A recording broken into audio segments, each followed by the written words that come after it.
Section 120. Satyaki said, O Rama, this is not the time of lamentation. Let us do that which is proper and suited to the present occasion. Although Yudhishthira doth not speak a single word, those who have persons to look after their welfare do not undertake anything of themselves. They have others to do their work, as Saivya and others did for Yayati. Likewise, O Rama, those who have appointed functionaries to undertake their work on their own responsibility as the leaders of men, they may be said to have real patrons, and they meet with no difficulty, like helpless beings. How is it that when the sons of Pritha have for their patrons these two men, Rama and Krishna, and the two others, Pradyumna and Samva, together with myself, these patrons being able to protect all the three worlds, how is it that of the son of Pritha is living in the hood with his brothers? It is fit that this very day the army of the Dasarhas should march out, variously armed and with checkered mails. Let Dhritarashtra's sons be overwhelmed with the forces of the Rishnis, and let them go with their friends to the abode of the god of death. Let him alone who wields the bow, made of the horn, Krishna, thou alone, if roused, wouldst be able to surround even the whole of his earth. I ask thee to kill Dhritarashtra's son with all these men, as the great Indra, the lord of the gods, killed Vritra. Arjuna, the son of Pritha, is my brother, and also my friend, and also my preceptor, and he is like the second self of Krishna. It is for this that men desire for a worthy son, and that preceptor seeks a people who would contradict him not. It is for this that the time is come for that excellent work, which is the best of all tasks, and difficult to perform. I shall baffle Duryodhana's volleys of arms by my own excellent weapons. I shall overpower all in the field of battle.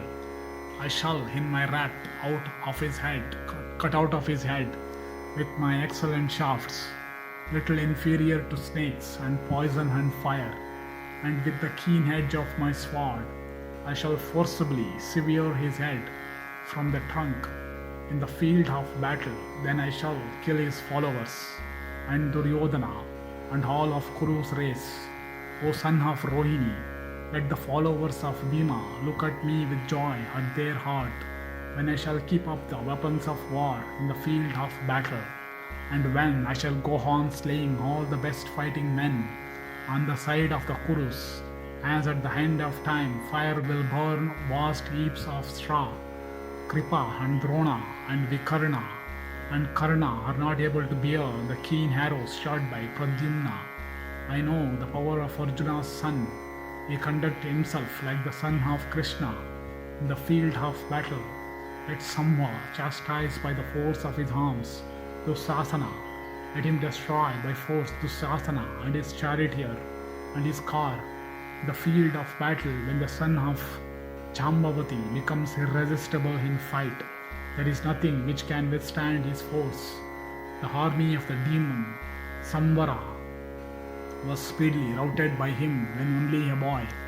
By him was killed in fight Asvachakra, whose thighs were round and whose muscular arms were of exceeding length. Who is there that would be able to go forward to the car of Samva, who is great in fight when mounted on a car? As a mortal coming under the clutches of death can never escape, so who is there that once coming under his clutches in the field of battle is able to return with his life? The son of Vasudeva will burn down by the hollies of his fiery shafts all the hostile troops, and those two warriors, Bhishma and Drona, who are great on a car, and Somadatta surrounded by all his sons. What is there in all the worlds, including the gods, which Krishna cannot encounter on an equal footing when he takes up the weapons of war, wields in his hands excellent arrows, arms himself with his dice, and thus becomes unrivaled in fight? Then let Aniruddha also take up in his hand his buckler and sword, and let him cover the surface of the earth with Dhritarashtra's sons. their heads separated from their trunks, their bodies devoid of all consciousness, as in a sacrificial rite. The altar is overspread with sacred grass placed upon the same, and Gada and Uluka and Vahuka and Banu and Nita and Heng Nishata, valiant in battle, and Sarana and Charudeshna, irresistible in war. Let them perform feats befitting their race. Let the united army of the Sattvatas and Suras, together with the best soldiers of the Rishnis, the Bojas, and the Handakas, kill those sons of Dhritarashtra in the field of battle, and let them swell their expanded fame throughout the world. Then let Abhimanyu rule the world so long as is this most excellent of virtuous men, the magnanimous Yudhishthira, may be engaged in fulfilling his vow, the vow that was accepted and declared by him, the most righteous of Kuru's race, on the occasion of the famous play at dice. Afterwards, the virtuous king will protect the earth, all his foes defeated in battle, by shafts which will be discharged by us. Then there will remain no sons of Dhritarashtra on earth, nor the son of the charioteer Karna.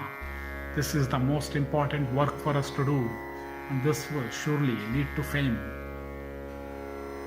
Krishna said, O scion of the race of Madhu, no doubt what thou sayest is true. We accept thy words, O thou of courage that is never weak.